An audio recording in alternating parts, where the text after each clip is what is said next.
They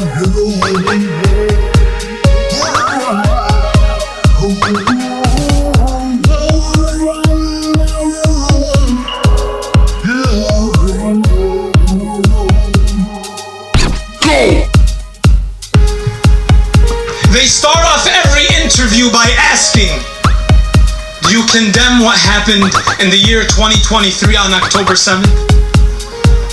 I ask them, do you condemn when an entity that didn't exist suddenly came into existence 1 year after 1947? Don't ask me about an event that happened 75 years later. Don't move the goalposts. Don't use your media tactics. Don't try to get us to backpedal and make emotional reactions so you can get your sound bites to gain political traction for Israeli terrorists' genocidal actions.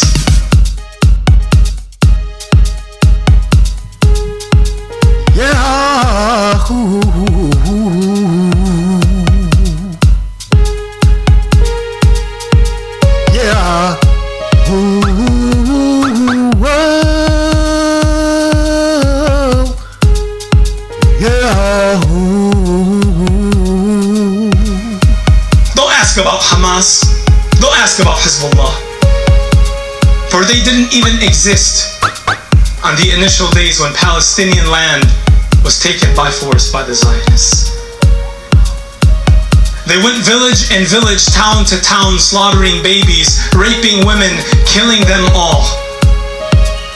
And what the world knew for its entire modern history as Palestine began to fall, began to morph, began to be renamed. Are they not ashamed?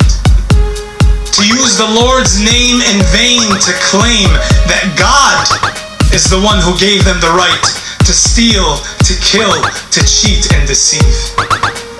If you want to talk about October 7th, why will you not mention the Nakba, the catastrophe? October 7th, 2023 wouldn't exist without May 15th, 1948. When the Zionists upon stolen land announced Israel as an independent nation state. Independence from whom?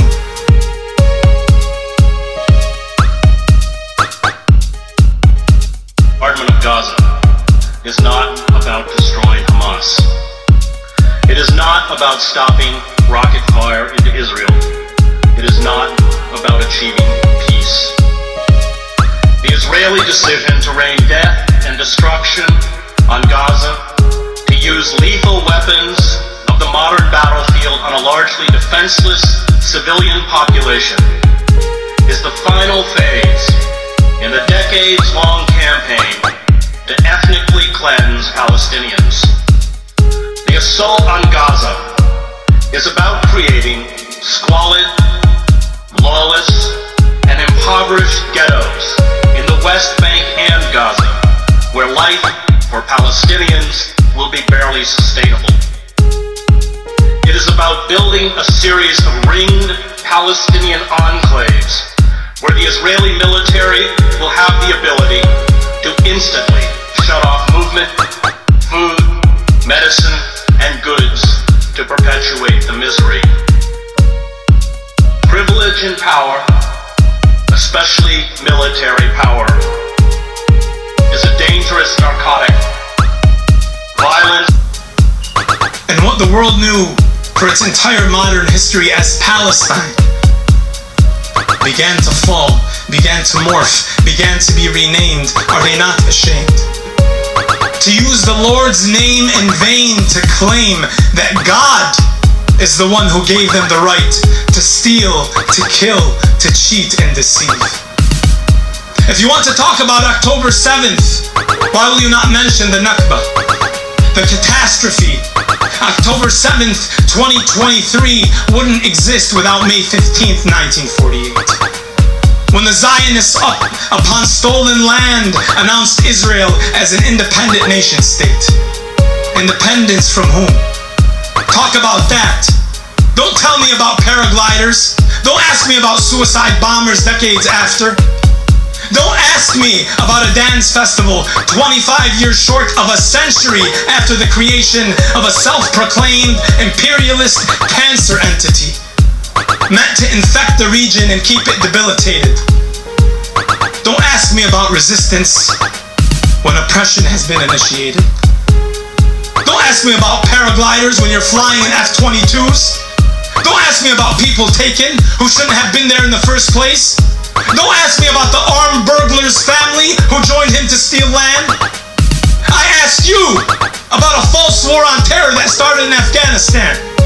I asked you about occupying Iraq for more than 20 years. I asked you about the Trail of Tears. I asked you about the Nakba. I asked you about Hiroshima and Nagasaki. I asked you about Sabra and Shatila. I asked you about Deir Yassin. I asked you about your transformation of a child's dreams to nightmares.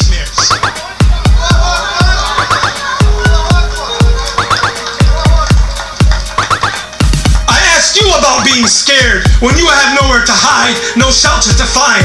I asked you about being in a hospital behind Gaza's lines. I asked you about 500 human beings killed in a second. I asked you about 9/11. Neither of these events will you truly investigate, nor will you explain, because you know what really happened with those planes, because you know how that hospital was bombed by Israeli planes. You want us to think that we are insane? But we know the truth, that you have lied so much that your heart has died inside of you. The body parts laying outside of that hospital are more alive than you. How dare you claim to be a Christian or a Jew? How dare you claim to follow Jesus or Moses? How dare you claim everything you claim? Because you're wrong and you know it. Delete your tweets. Delete our lives. Delete the very existence of every voice and every body that stands for Palestine. And we will be remade time after time. For the one who is with us is the divine. For if it is with God you are truly aligned, never, ever will the liars, cheaters, and killers have victory. And when all the smoke clears, it is us who will stand tall. For you know what is coming is the Nasr of Allah, the divine victory. So save your lies. So save your lies in repetition. Every city in Israel is a settlement. Even under international law, occupiers are not civilians. Do not think you can kill them in the millions after you have painted them as terrorists and villains. Even international law recognizes the validity and basic human right of every occupied people's armed resistance. And whether you acknowledge it or not, they are on their doorstep. They are on their doorstep. Take back their home. This war in Israel is already over, and time will certainly show. This time, you didn't ask. This time you didn't ask, but we are here this time to let you know. From the river to the sea, Palestine will be free!